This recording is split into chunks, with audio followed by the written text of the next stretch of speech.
Good morning my dear student. सफलता by पॉन्स channel में आप लोग का स्वागत है।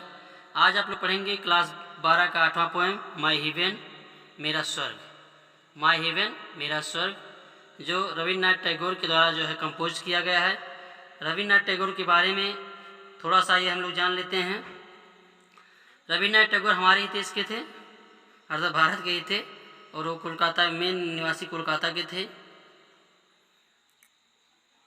अर्थात पश्चिम बंगाल के रहने वाले थे। ये जो है रविन्द्रनाथ टैगोर जो है हमारे देश के राष्ट्रगान को, नेशनल एंथम को, जनगण मन जो आपका नेशनल एंथम है उसको कंपोज किए हैं। ये जो है बहुत अच्छे अच्छे नाटक और कविताओं को जो है कंपोज किया है। इनके बहुत से आप क्लास 9th में देख लीजिएगा, एक लेसन है काबुली वाला 9th में जो लेसन है इन्हीं का है, दूसरा लेसन। आइए हम लोग पहले देखते हैं माय हेवन के बारे में इनका क्या राय है। माय हेवन का अर्थ होता है मेरा स्वर्ग। रविन्द्रनाथ टैगोर के द्वारा जो कंपोज किया गया है। इस कविता में कवि रविन्द्रनाथ टैगोर एक ऐसे देश की कल्पना करते हैं जहाँ लोगों का मस्तिष्क भय और संकीर्ण दृष्टिकोण से मुक्त हो, अर्थात उनकी सोच निम्न ना हो, उनका सोच विस्तृत हो, अच्छा हो, उनमें जाति धर्म या भाषा का कोई भेदभाव ना हो, रूढ़वादी ना हो, वे ज्ञान को स्वतंत्रतापूर्वक बांटे और विचारों तथा कार्यों में अपनी तर्क शक्ति का प्रयोग करें। अर्थात ऐसी बात नहीं है कि जो है अपने ज्ञान को जो है मजबूरी में कहीं बोल ना पाएँ, अर्थात अपने विचारों को, कार्यों को जो है अपनी तर्क शक्ति के अनुसार प्रयोग करें। वह भगवान के मार्गदर्शन में सत्य के मार्ग का अनुसरण करें। तब यह देश जो अर्थात मेरा देश इस पृथ्वी का स्वर्ग बन जाएगा। अर्थात इनका जो है कहने का मतलब है कि रविन्द्रनाथ टैगोर एक ऐसे देश की कल्पना किए हैं जहाँ लोग भयमुक्त रहें, हर चीज़ों से मुक्त रहें, ताकि ऐसा देश कहलाए कि भारत एक स्वर्ग देश है। आइए हम लोग इनके पोएम की लाइनों को देखते हैं। Where the mind is without fear and the head is held high, where knowledge is free, where the world has not been broken up into fragments by narrow domestic walls, where words come out from the depth of truth, where tireless striving stretches its arms towards perfection, where the clear stream of reason has not lost its way into the dreary desert sand of dead habit। आइए सबसे पहले हम इनके कठिन word को देखते हैं। आप लोगों से मेरा रिक्वेस्ट है कि मेरे इस चैनल को ज़रूर से ज़रूर सब्सक्राइब करें और बेल आइकन का बटन ज़रूर दबाएं। आप लोग अपना किताब खोल लीजिए और उसके साथ साथ रफ और पेन भी ले लीजिएगा, ताकि कुछ जो आपका डिफ़िकल्ट वर्ड है उसकी मीनिंग आप लोग लिखते चलें। आइए देखते हैं डिफ़िकल्ट वर्ड।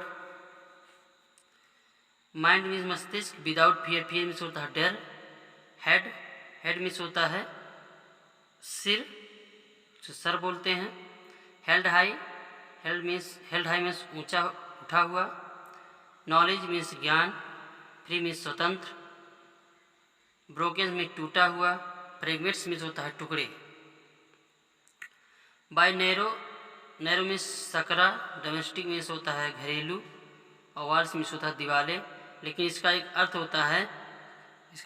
होता है कि जाति धर्म भाषा आदि के आधार पर आंतरिक विभाजन। इस पूरे का एक फ्रेजल वर्ड है। आइए आगे देखते हैं। Where words come out from the depth में गहरा होता है। ट्रुथ में सच्चाई या सच्चा। टायरलेस में होता है बिना थके हुए, अर्थात लगातार। स्ट्राइविंग से होता है संघर्ष करना। स्ट्रेच में होता है फैलाना। आर्म्स टुवर्ड परफेक्शन में पूर्णता होती है। वेयर द क्लियर स्ट्रीम में होती है धारा। क्लियर में होता है स्पष्ट। रीजन में होता है कारण, लेकिन यहाँ रीजन में से तर्क शक्ति। Has not lost its way into the dreary, dreary means होता है नीरस, dreary मीन्स होता है नीरस, डिजर्ट मीन्स होता है आपका रेगिस्तान, सैंड मीन्स बालू, और डेड हैबिट मीन्स होता है, डेड मीन्स मृतक होता है, हैबिट मीन्स आदत, पुरानी आदत मतलब मरी हुई अर्थात पुराने रीति रिवाज। आइए हम लोग इतने का जो है अर्थ देखते हैं वन बाई वन करके। Where the mind is without fear and the head is held high। कवि जो है अर्थात टैगोर जी, रविन्द्रनाथ टैगोर जी जो है इस लाइन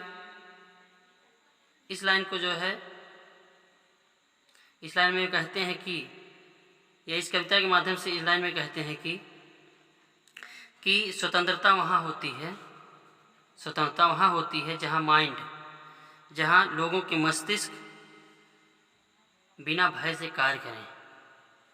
रविन्द्रनाथ टैगोर जी कहते हैं इस कविता में, इस कविता की पहली लाइन में कि स्वतंत्रता वह होती है जहाँ पर लोग बिना भय से, अर्थात जहाँ बिना भय के सबका मस्तिष्क हो, अर्थात लोगों के मस्तिष्क में कोई भय ना हो। And the head is held high, और जहाँ सम्मान से सिर ऊंचा हो, अर्थात लोगों का सिर जो है सम्मान से या गर्व से ऊंचा हो। वेयर नॉलेज इज फ्री, जहाँ ज्ञान प्राप्त करने के लिए प्रत्येक व्यक्ति स्वतंत्र हो, अर्थात जहाँ ज्ञान स्वतंत्र हो, अर्थात ज्ञान को पाने के लिए कोई जो है बंधन से न बधा हो। Where the world has not been broken up into fragments by narrow domestic walls, जहाँ संसार धर्म, जाति तथा भाषा के आधार पर छोटे छोटे टुकड़ों में बटा न हो, जहाँ जो है संसार छोटे छोटे टुकड़े में धर्म, जाति और भाषा के आधार पर बटा ना हो, विभाजित ना हो, ऐसा देश हमारा होना चाहिए। Where words come out from the depth of truth, और जहाँ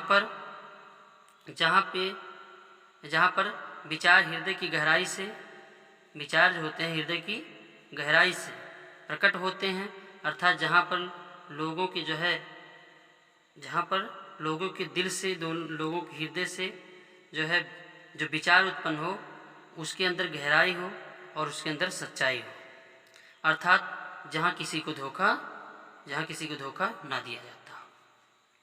आइए देखते हैं। Where the mind is without fear and the head is held high, कवि अर्थात रविन्द्रनाथ टैगोर जी कहते हैं कि स्वतंत्रता वह होती है जहाँ लोगों के मस्तिष्क बिना भय के होते हैं और उनके सिर जो है सम्मान से ऊंचा रहता है, जहाँ लोग मुक्त होकर के या स्वतंत्र रूप से ज्ञान को प्राप्त करते हैं, और जहाँ पर संसार धर्म, जाति और भाषा के आधार पर छोटे छोटे टुकड़ों में बटे ना हो, और जहाँ पर सबके शब्दों में सच्चाई हो, सबके शब्दों में गहराई से, जहाँ सबके शब्दों में गहराई हो अर्थात सच्चाई हो, अर्थात जहाँ किसी को कोई धोखा ना देता हो। आगे देखते हैं। Where tireless striving stretches its arms towards perfection, जहाँ पर लगातार जो है विकास के मार्ग पर चलते रहें, अर्थात जहाँ पर लोग आगे बढ़ने के लिए संघर्ष करते हों, जहाँ पर विकास के लिए निरंतर प्रयास एवं संघर्ष लोग करते हों। इट्स आर्म्स टूवर्ड्स परफेक्शन, जब तक कि वे पूर्णता को प्राप्त नहीं कर लेते हैं, अर्थात जहाँ पर सभी व्यक्ति जो होते हैं निरंतर प्रयास और संघर्ष करते हैं, जब तक कि पूर्णता को प्राप्त नहीं कर लेते हैं।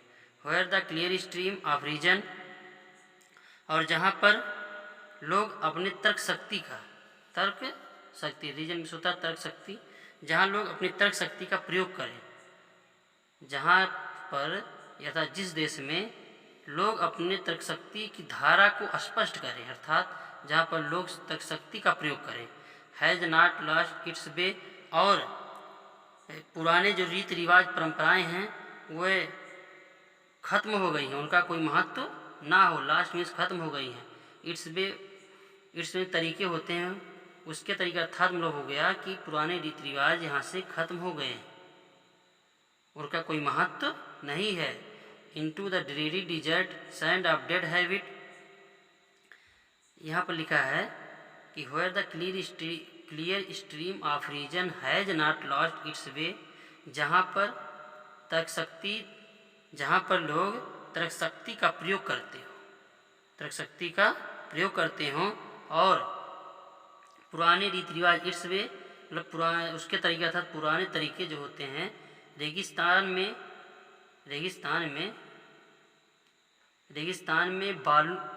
की बालुओं में नीरस पड़े रह जाएं। एक बार पुराना देख लीजिएगा। Where tireless striving stretches its arms toward perfection, जहाँ प्रत्येक व्यक्ति जो है विकास के लिए निरंतर प्रयास और संघर्षरत हों, संघर्ष करते रहे हों जब तक कि उन्हें पूर्णता न प्राप्त हो जाए अर्थात पूर्णता न मिले। Where the clear stream of reason, और जहाँ पर लोग तर्क शक्ति की धारा अर्थात तर्क शक्ति का प्रयोग करें, आगे बढ़ने के लिए तर्क शक्ति का प्रयोग करें। जहाँ पर तर्क शक्ति का प्रयोग किया जाए has not lost its way, और जहाँ पर into the dreary desert land of dead habit, जहाँ पर पुराने रीति रिवाज मिट्टी में मिल गए हों, जहाँ पर पुराने रीति रिवाज रेगिस्तान में नीरस पड़े हों और उनका कोई महत्व नहीं होता। अर्थात जहाँ पर तर्क शक्ति का इस्तेमाल किया जाता है और पुराने रीति रिवाज डिजर्ट अर्थात ख़त्म हो गए हों और उनका वहाँ पर कोई महत्व नहीं है, उन तर्क शक्ति के मार्ग पर उनका कोई महत्व नहीं है। Where the mind is led forward by thee into ever widening thought and action into the heaven of freedom, my father, let my country awake। Mind means मस्तिष्क, लेड मीन्स आगे बढ़ना, फॉरवर्ड माने लेग फॉरवर्ड आगे की तरफ जाना, lead means होता अग्रसित होना, आगे बढ़ना। वाइडनिंग मीन्स चौड़ा होना होता है, लेकिन यहाँ इवर वाइडनिंग जो आपका एक साथ है सदा विकास अर्थात जो हमेशा चौड़ा होता है अर्थात विकास आगे बढ़ेगा, तो ये होता है कि सदा विकास करने वाला।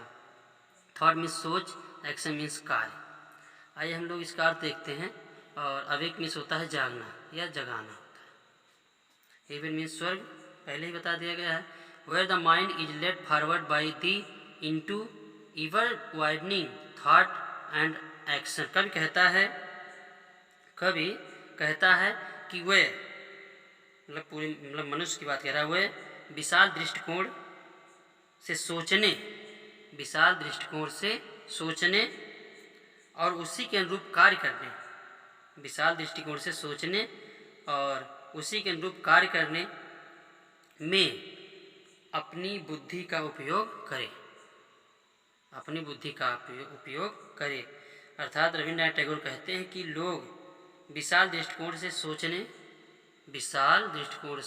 सोचने एवं उसी के अनुरूप कार्य करने में अपनी बुद्धि को अग्रसित करें, अपनी बुद्धि का प्रयोग करें। अर्थात जहाँ पर लोग अपनी बुद्धि का प्रयोग जो है लगातार विकास की लगातार सदा मतलब वही विकास करने वाली सोच और कार्य के प्रति अग्रसित हो into that heaven of freedom. इस प्रकार का वातावरण वास्तव में स्वतंत्रता का वातावरण होता है। मतलब फ्रीडम ऑफ हेवन जो आपका स्वतंत्रता का वातावरण होता है, वो जो है स्वर्ग का रूप कहलाता है। जैसा कि हम कहते हैं कि इस प्रकार का वातावरण वास्तव में स्वतंत्रता का वातावरण होगा और लोग अपने देश को क्या समझेंगे? स्वर्ग समझेंगे। अगर इस प्रकार की हमारे देश में स्वतंत्रता होगी तो स्वतंत्रता ही हमारे देश को क्या बनाएगा? स्वर्ग बनाएगा। माई फादर, हे मेरे परमपिता। परमपिता किसको कहा है? भगवान को। रविन्द्रनाथ टैगोर भगवान को संबोधित करते हुए कहते हैं कि हे मेरे प्रिय पिता, मैं आपसे प्रार्थना करता हूँ कि मैं आपसे प्रार्थना करता हूँ कि लेट माई कंट्री अवेक, मेरे देशवासियों को क्या कर दो, जगा दो। मेरे देशवासियों को क्या कर दो, जगा दो। जहाँ पर अर्थात कब कहता है कि वे विशाल दृष्टिकोण से था, जहाँ पर विशाल दृष्टिकोण से सोचने और उसी के अनुरूप कार्य करने में अपनी बुद्धि का इस्तेमाल करते हैं, प्रयोग करते हैं, तो इस प्रकार का वातावरण वास्तव में स्वतंत्रता का वातावरण कहलाता है। अर्थात वह अपना, और इस प्रकार जो है अपना देश जो है अर्थात भारत स्वर्ग जैसा समझा जाएगा। माय फादर, वह भगवान से प्रार्थना करता है कि हे मेरे परमपिता, मेरे देशवासियों को भी जगा दो। आप लोगों से मेरा रिक्वेस्ट है कि मेरे इस चैनल को ज़रूर से ज़रूर सब्सक्राइब करें और बेल आइकन का बटन ज़रूर दबाएं और अपने फ्रेंड्स में ज़रूर से शेयर करें ताकि उनका भी कुछ भला हो। धन्यवाद।